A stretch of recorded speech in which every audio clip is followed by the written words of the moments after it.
출애굽기 31장. 여호와께서 모세에게 말씀하여 이르시되 내가 유다 지파 훌의 손자요 우리의 아들인 브살레를 지명하여 부르고 하나님의 영을 그에게 충만하게 하여 지혜와 총명과 지식과 여러 가지 재주로 정교한 일을 연구하여 금과 은과 노스로 만들게 하며 보석을 깎아 물리며 여러 가지 기술로 나무를 새겨 만들게 하리라. 내가 또 단지파 아히사막의 아들 오홀리압을 세워 그와 함께 하게 하며 지혜로운 마음이 있는 모든 자에게 내가 지혜를 주어 그들이 내가 네게 명령한 것을 다 만들게 할지니 곧 회막과 증거궤와 그 위의 속죄소와 회막의 모든 기구와 상과 그 기구와 순금 등잔대와 그 모든 기구와 분향단과 번제단과 그 모든 기구와 물두멍과 그 받침과 제사직을 행할 때에 입는 정교하게 짠 의복 곧 제사장 아론의 성의와 그의 아들들의 옷과 관유와 성소의 향기로운 향이라. 무릇 내가 네게 명령한 대로 그들이 만들지니라. 여호와께서 모세에게 말씀하여 이르시되 너는 이스라엘 자손에게 말하여 이르기를 너희는 나의 안식일을 지키라. 이는 나와 너희 사이에 너희 대대의 표징이니 나는 너희를 거룩하게 하는 여호와인 줄 너희가 알게 함이라. 너희는 안식일을 지킬지니 이는 너희에게 거룩한 날이 됨이니라. 그날을 더럽히는 자는 모두 죽일지며 그날에 일하는 자는 모두 그 백성 중에서 그 생명이 끊어지리라. 엿새 동안은 일할 것이나 일곱째 날은 큰 안식일이니 여호와께 거룩한 것이라. 안식일에 일하는 자는 누구든지 반드시 죽일지니라. 이같이 이스라엘 자손이 안식일을 지켜서 그것으로 대대로 영원한 언약을 삼을 것이니 이는 나와 이스라엘 자손 사이에 영원한 표징이며 나 여호와가 엿새 동안에 천지를 창조하고 일곱째 날에 일을 마치고 쉬었음이니라 하라. 여호와께서 시내산 위에서 모세에게 이르시기를 마치신 때에 증거판 둘을 모세에게 주시니 이는 돌판이요 하나님이 친히 쓰신 것이더라. 아멘. 우리는 요 며칠 동안 출애굽기 25장에서 30장까지 성막의 규례에 관한 말씀을 듣고 그 의미들로 함께 은혜를 나누었었습니다.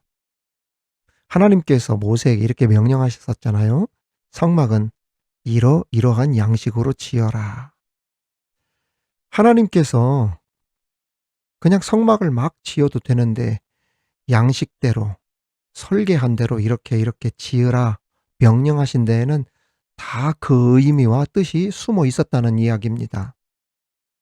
다시 말하면 하나님께서 직접 설계하신 성막의 완성된 건축 도면을 가지고 있었다는 이야기죠. 하나님께서 설계하신 건축 도면을 가지고 있었다고 한다면 그 다음 누가 등장할 차례입니까? 당연히 건축가가 등장할 차례겠지요. 시공업자가 나서서 각 부분의 전문가들을 불러 건축을 하듯이 하나님께서 이렇게 성막을 지으라 도면을 보여주시고 그리고 그 도면대로 성막을 지을 사람들을 부르시고 세우게 됩니다. 그 장이 바로 오늘 출애굽기 31장입니다. 이 말씀을 통하여 우리는 몇 가지 귀한 교훈을 발견하게 됩니다. 첫 번째, 자녀의 축복과 성공은 부모님의 믿음에 달려 있다는 것입니다. 2절에 보시면 내가 유다 지파 훌의 손자요 우리의 아들인 브살레를 지명하여 부르고라고 했습니다. 하나님께서 브살레를 부르셔서 성막을 만드는 일을 시키셨다는 것입니다. 하나님께서 직접 사람을 지명하여 부르셨다는 것은 거룩한 성막을 만드는 일이 아무나 데려다가 할 수 있는 일이 아니었음을 가르쳐 줍니다. 그러니 성막을 만드는 일을 하도록 부르심을 받은 브살렐에게 있어서 이는 무한한 영광이자 엄청난 축복이고 가문의 축복이었다는 것이죠.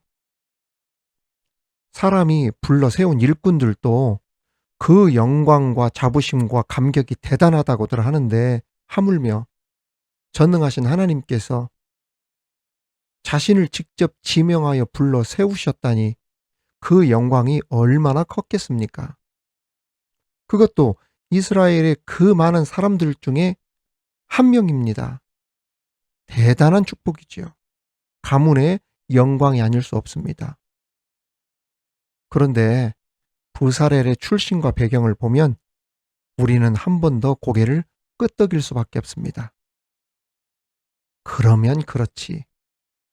하나님께서 부사렐을 택하신 이유가 다 있구나. 하나님께서 부사렐을 택하셔서 부르실 때 아무나 대충 골라서 된 인물이 아니었다는 이야기입니다. 그가 택함을 받은 이유를 성경을 통해 하나님은 말씀해주고 있습니다. 부사렐이 누굽니까? 부사렐의 족보를 한번 살펴보겠습니다. 부사렐의 조부, 곧 할아버지는 바로 유다 지파 출신의 훌입니다. 훌. 여러분, 훌이 누굽니까? 아론과 훌. 할 때 그 훌입니다. 출애굽 초기에 이스라엘이 아말렉 군대를 맞아 전투를 벌일 때 아론과 함께 모세를 도와서 그의 손을 붙들어 이스라엘이 아말렉을 물리치는데 큰 공을 세웠던 사람이 바로 훌입니다. 부사렐의 할아버지였던 것이죠.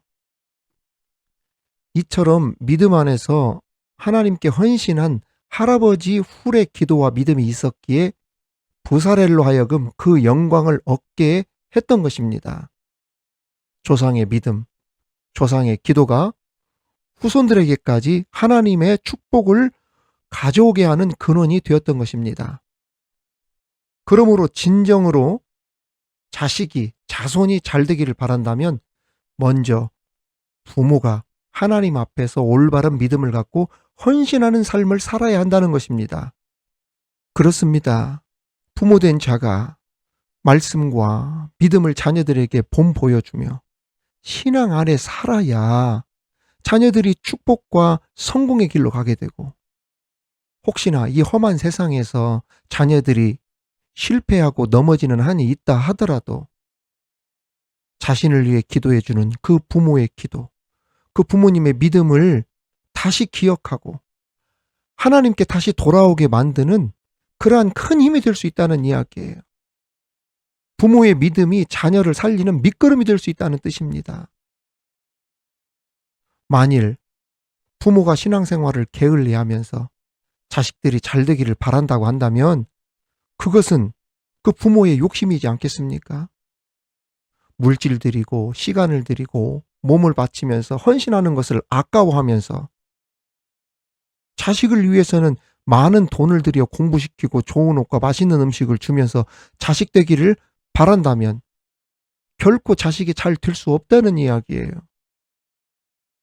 훌과 같은 믿음 보여주어야 부사렐과 같은 축복의 자손이 나온다는 사실을 기억하여 본이 되는 믿음의 생활, 헌신, 봉사, 주일 성수, 그리고 말씀 훈련, 이 모든 생활들의 본이 되어지는 그러한 부모로서 설 수 있기를 주님의 이름으로 축원합니다. 시편 37편 25절 말씀이 우리 부모 세대들에게 큰 도전이 되길 바랍니다. 내가 어려서부터 늙기까지 의인이 버림을 당하거나 그의 자손이 걸식함을 보지 못하였도다. 그는 종일토록 은혜를 베풀고 꾸어주니 그의 자손이 복을 받는도다. 오늘 기도하는 이런 모습들이 여러분의 자녀를 축복의 길로 인도하게 될 줄 우리 믿으시면 아멘 합시다. 여러분 자녀들 잘 되기를 주님의 이름으로 축원합니다. 두 번째 우리에게 주시는 교훈은 하나님께서 일꾼을 부르실 때에는 그에게 합당한 은사와 재능과 힘을 주신다는 겁니다. 3절을 보십시오. 하나님의 영을 그에게 충만하게 하여 지혜와 총명과 지식과 여러 가지 재주로 라고 되어 있죠. 하나님께서는 부사렐에게 하나님의 영을 충만하게 하여 지혜와 총명과 지식과 여러 가지 재주로 성막을 만들게 하시겠다고 말씀하셨어요. 이는 하나님께서 부사렐로 하여금 자신이 가진 지혜와 기술만으로 성막을 짓게 하지 않으시고 하나님이 주시는 은사와 재능으로 하게 하셨음을 분명히 말씀해 주신 것입니다. 그렇습니다. 하나님께서는 당신의 일꾼을 부르실 때에는 그냥 부르시지 않아요. 그 일을 감당할 수 있는 은사와 재능과 힘을 부어 주신다는 것을 믿으시기 바랍니다. 그러므로 부르심을 받은, 세움을 받은 주의 직분자들이나 일꾼들은 비록 내 능력이 조금 부족하다 하더라도 하나님께서 내게 맡겨주신 어떠한 일이라도 능력 주시는 자 안에서 능히 할 수 있습니다. 이러한 자신감과 자부심을 가지고 맡겨주신 일에 순종하면서 담대히 하나님께 나가야 돼요. 우상 숭배가 난무하던 이스라엘 땅에서 당당히 하나님의 살아계심을 선포하며 모든 대적자들과 맞서 싸웠던 엘리야를 한번 보시라니까요. 그가 그 놀라운 사역을 자신의 힘으로 감당했습니까? 아닙니다. 오히려 갈멜산에서 아세라, 바알신 850명을 물리치고도 자신을 죽이러 찾아다니던 이세벨 여왕이 무서워서 로뎀나무 아래에 피신하면서 죽고 싶다고까지 했던 사람 아닙니까? 하지만 그가 엄청나고 놀라운 사명을 감당하며 이스라엘의 전무후무한 지도자요 선지자로서 후대의 역사에 남게 된 이유는 오직 죽은 자를 살려낼 뿐 아니라 기도할 때 3년 반 동안 비를 멈추게도 하시고 내리게도 하셨던 하나님의 능력을 믿었기 때문이고 그 능력을 힘입었기 때문에 그 엘리야가 위대한 선지자가 될 수 있었고 크게 쓰임을 받을 수 있었던 것입니다. 엘리야 스스로 능력이 있어서 감당한 게 아니었다는 이야기입니다.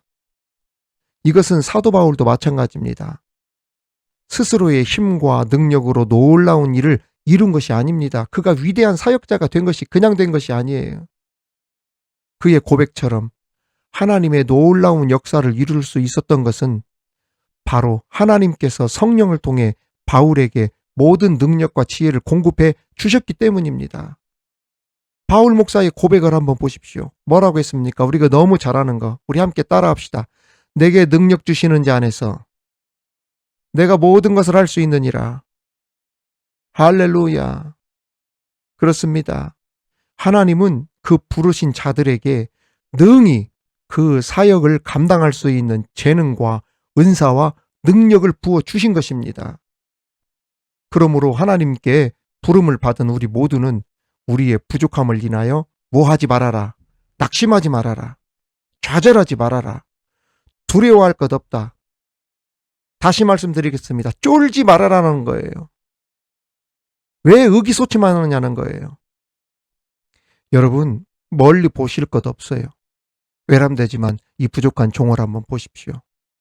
저는 그래도 규모가 있는 어느 교회에서 인정도 받고 존경도 받았던 그러한 목회자였어요.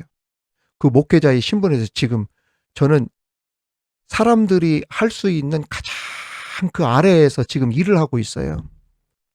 제가 이러한 상황에서도 기쁨을 가지고 그래도 내 맡은 자리에서 최선을 다하면서 쫄지 않고 의기소침하지 않고 낙심하지 않으면서 내가 행할 수 있는 그 비결이 무엇이겠습니까?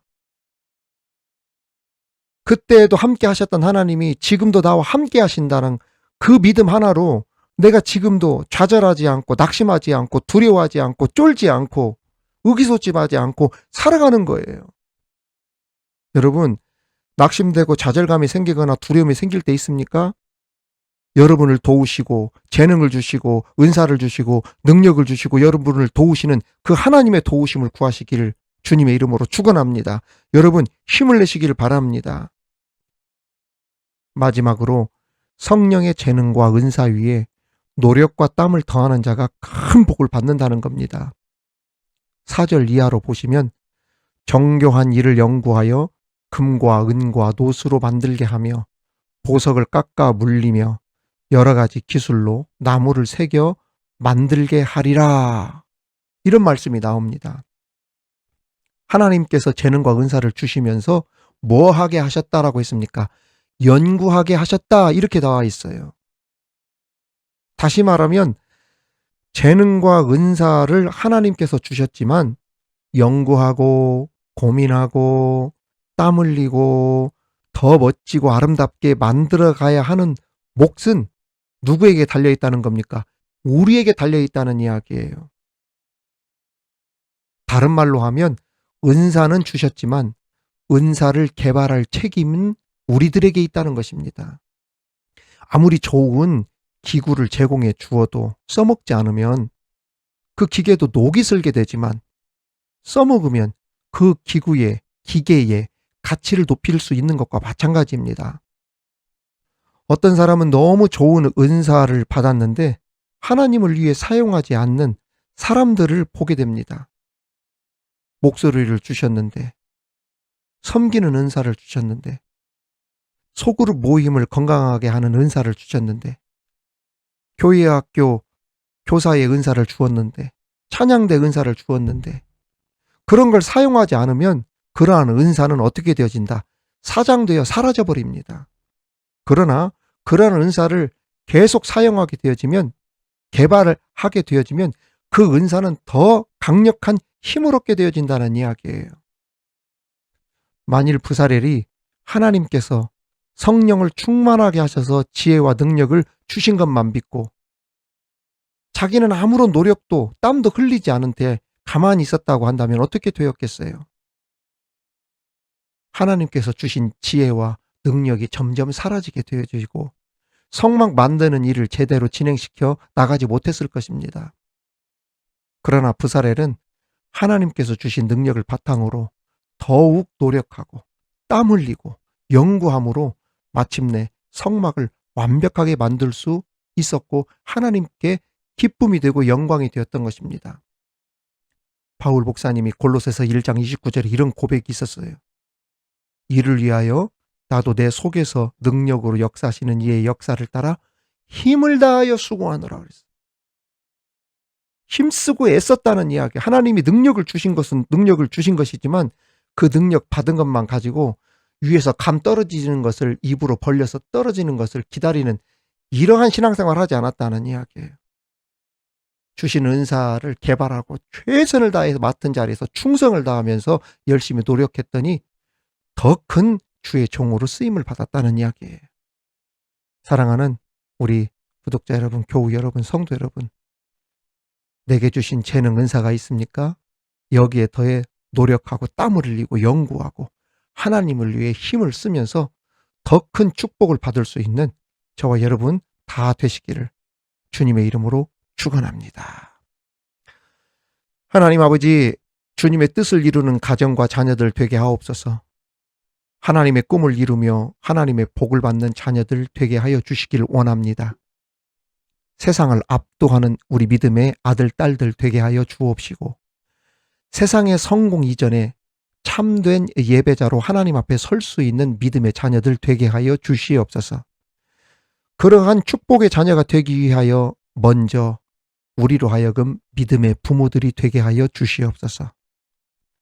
또한 하나님께서 일꾼을 부르실 때 그의 합당한 은사와 재능을 주심을 다시 한번 깨닫게 하시니 감사합니다. 오늘 말씀을 듣는 이들마다 하나님의 일을 감당할 때 그 사명을 잘 감당할 수 있는 은사와 능력과 재능을 더하여 주셔서 교회학교 교사로, 부장으로, 직분자로, 찬양대원으로, 주방부로, 안내부원으로 그 맡은 사명 잘 감당할 수 있는 우리 믿음의 일꾼들 다 되게 하여 주시옵소서. 맡겨주신 사명을 잘 감당하라 주신 은사 위에 노력과 땀을 더하는 우리 미드바로 구독자들, 각 교회 직분자들마다 더 큰 축복을 받을 수 있게 하여 주옵소서. 특별히 미드바르 사역을 위해 헌신하고 기도하는 자들이 있습니다. 그들의 헌신과 기도와 그 도움 위에 하나님의 크신 은혜와 복이 가득 넘치게 하여 주시옵소서. 오늘 또 우리에게 능력과 재능과 은사와 힘을 더하여 주시는 예수 그리스도의 이름으로 기도하옵나이다. 아멘.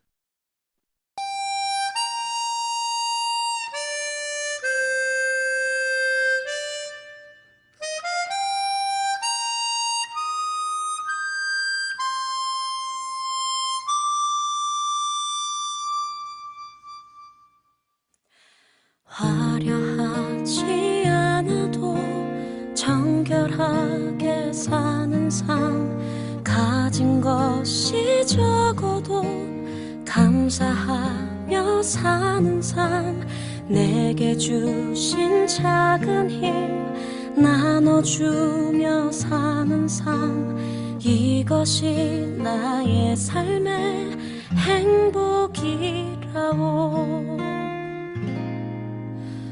눈물 날 일 많지만 기도할 수 있는 것, 억울한 일 많으나 주를 위해 참는 것, 비록 짧은 작은 삶 주 뜻대로 사는 것, 이것이 나의 삶의 행복이라오. 이것이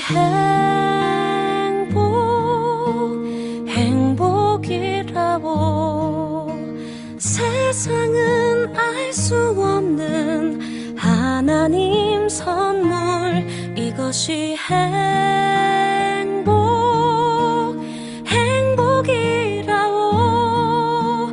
하나님의 자녀로 살아가는 것, 이것이 행복이라오.